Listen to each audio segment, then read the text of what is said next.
रामचंद्र कृपाल भजु मन हरन भव भय दारुणम्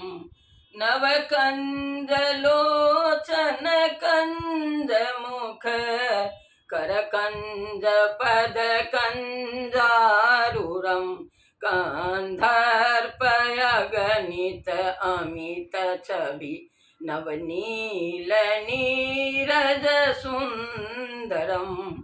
पटपीतमानहु तरित रुचि शुचि नौमि जनक सुतावरम् भजु दीन बंधु दिनेश दानव दैत्य वंश निकंदनम् रघुनंदयानंद कंद कोसल चंद्र दशरथ नंदनम्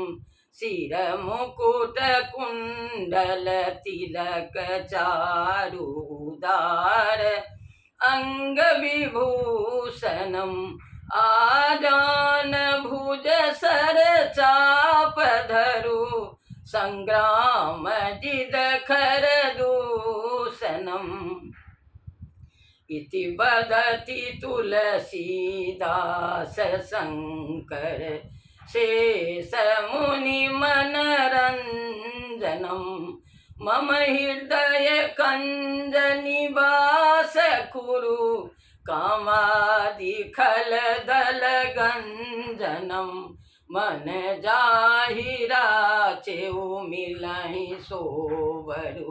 सहज सुंदर सांवरो करुणा निधान सुजान शील स्नेह जानत रावरो एहि भांति गौरी आशीष सुनि सिया सहित हर्षित अली तुलसी भवानी पूजी पुनि पुनि मुदित मन मंदिर चली मुदित मन मंदिर चली।